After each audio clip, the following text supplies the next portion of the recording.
Hello everybody, Lady Leeanna here, and today I'm going to talk to you about quitting smoking. And no, I'm not here to lecture you about smoking, the evils of smoking. I'm not here to lecture you about anything. That's just not my way.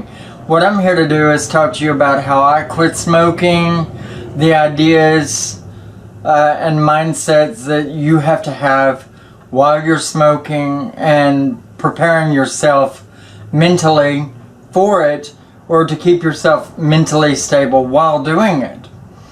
What makes me an authority in this, you might ask?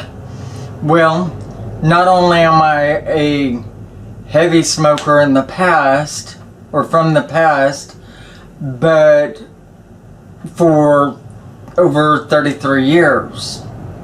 I'd actually started smoking when I was age 13, and I started as a light smoker like anybody else would, but graduated pretty quickly.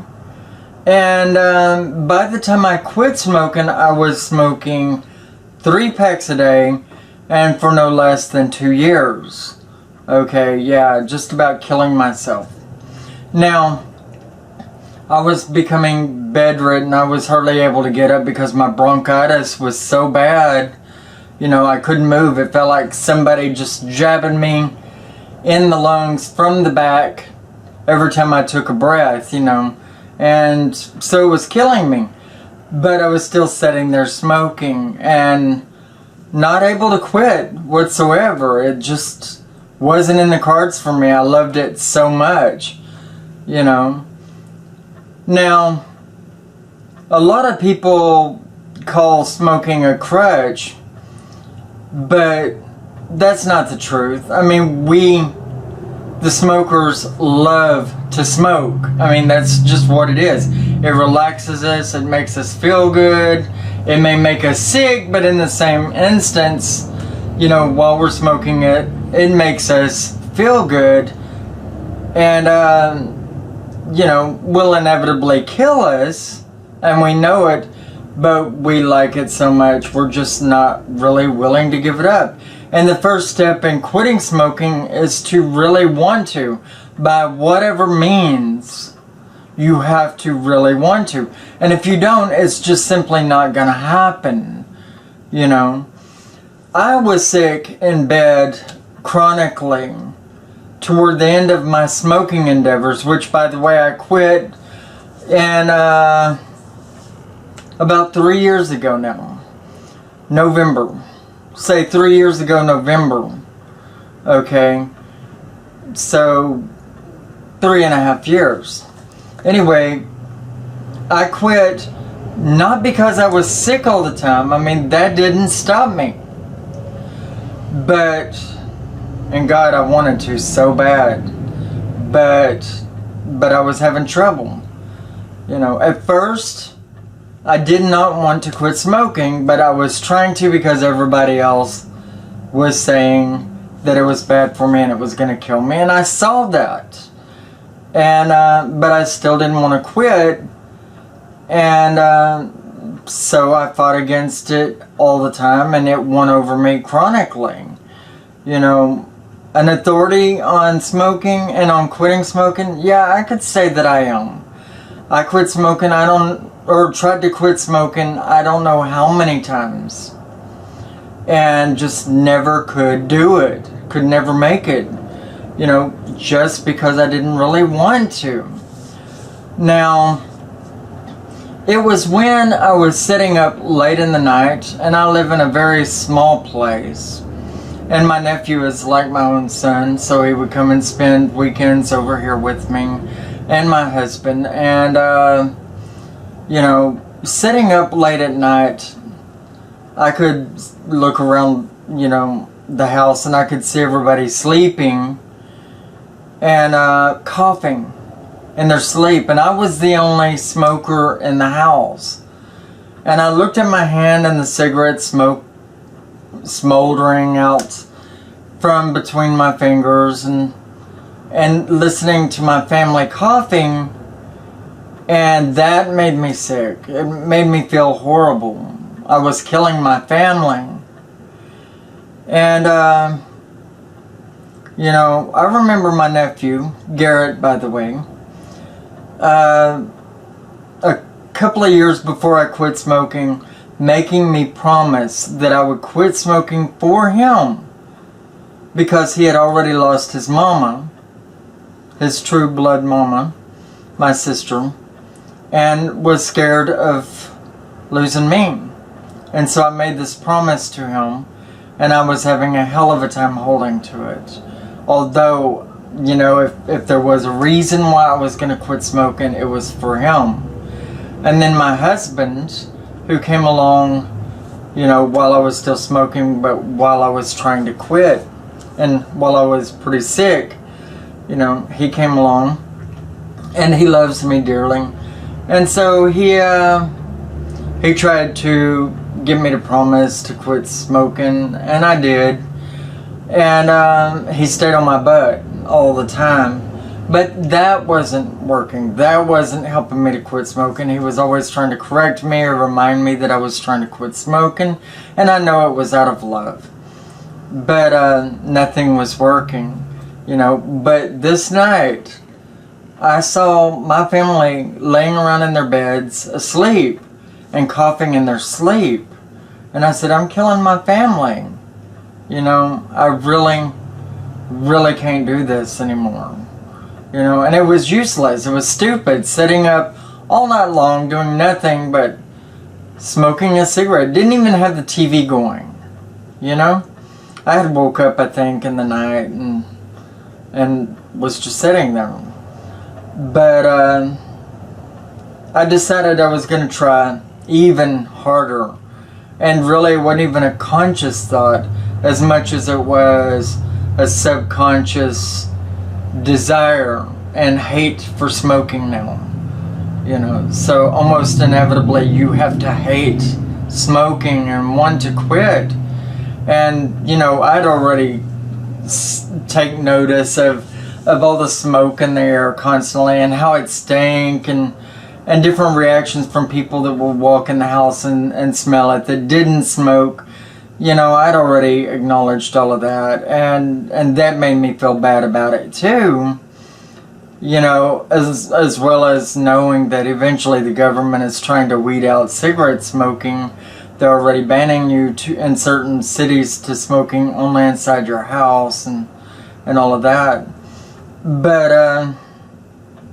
or at least not in public places. I'm not really sure about the laws regarding that now. Anyway, so I'd made up my mind pretty much that because I was killing my family, I needed to quit smoking, and not even taking note of what I was doing to myself or how bad I was at the time. You know, and, you know, a day or two went by and it was the holidays, and I went over to my family's house. My sister, her husband, and all of their kids, which are quite a few of them, by the way. I have like 22 nieces and nephews total throughout my family, but they have like 6 kids, if you count the ones that are living outside of the house. Anyway, you know, went over there and their kids started jumping all over me, giving me hugs, and it was real sweet. But I went home sick as a dog, and not just from the bronchitis. Sick as could be. I couldn't talk, lost my voice, was coughing horribly, this time with phlegm, not a dry cough from the cigarettes, but coughing horribly. And I tried to smoke for about 2 or 3 days. I could not smoke a cigarette. I would take a puff and then I'd put it out, and that's the sickest I've ever been, gauging on cigarette smoking. You know, I've always been able to smoke a cigarette no matter how sick I've gotten with a cold or whatnot. Anyway, could not smoke. So after the second day went by, I said, you know what? I haven't been able to smoke for 2 days. I may as well try to give it up completely, you know? And I said, if I can go without a cigarette for another 2 days, then I'm going to put this shit down altogether. Okay, so I paid attention to what was going on with me, and I just quit even trying to light up a cigarette. I'd made up my mind that I couldn't smoke a cigarette, didn't want to smoke a cigarette, hated it, you know, and for my family's sake, for the ones who love me, their sake, I just wasn't gonna smoke. 2 more days went by and I did not smoke a cigarette. So I told my husband, I said, okay, I'm through with it altogether. I hate it, I don't want it anymore. I said, so get pictures and get film of all of this, because you're fixing to see me get rid of every tobacco product in this house or device. And that was ashtrays, lighters, herbal cigarettes, regular cigarettes, a carton of cigarettes that I was holding for a male friend of ours, you know, in my freezer that I'd bought for him whenever he came to stay a weekend with us. You know, let's see, cigarette rolling machines, everything. Did I mention ashtrays? Anyway, it all went in the garbage, and I took pictures of all of this. And I felt so empowered and so good about it, I was taking back my life once and for all. And from there on out, I just never smoked another cigarette. As a matter of fact, when I get around my family that smoked and they would give me a hug, it stank. I hated the smell. I would go to Walmart, you know, and then the little awning right by the door, I would get up in there and get ready to walk in the door, and it would stink. Somebody would be sitting there smoking a cigarette and it would gag me. Or just walking across the parking lot, somebody with their windows down would go by and cigarette smoke barreling out. It just about killed me. So all of that really helped along the way, and I paid close attention to all of it. I had to start checking people at the door on my business. Don't come in here with that. Oh no, I don't smoke no more, don't bring that in. Or I've been sick, blah blah blah, you know. And let's see, so I managed to stay away from it, taking pictures of it, and I never really looked at the pictures of a lot of the time, because I didn't want to be reminded of cigarettes throughout that time period. I wanted to forget. And the main thing is that it wasn't that hard for me, because I had so made up my mind that I was quitting. It was not complicated at all at that point. It was actually pretty much a walk in the park, and I thought I was gonna die from it, you know, as I thought about it while I was smoking, you know. But no, it was a pretty easy transition with everything that I explained to you. You could use these different things to help yourself quit smoking. Now, a week after I did quit smoking, I thought, okay, well, I've gone this far. I'm definitely not smoking anymore. I'm not going back to it. And I want to know what kind of health I am in. So I went to the doctor and I had all kinds of tests running. And I had x-rays taken of my lungs and everything. And there wasn't any spot of cancer anywhere, but did find out I had a pretty moderate case of COPD. Alright, and I knew I had some bronchitis and possibly asthma from it. You know, but COPD, that's never going to heal. That's going to get worse and worse. And they said my case was a pretty big one. You know, but the good news was that he said that I could be 85 and maybe I would be on an oxygen tank at that point. I personally feel that it's progressing a lot worse than that, a lot faster, but I do feel that I've got a lot of life in the old gal yet. You know what I'm saying?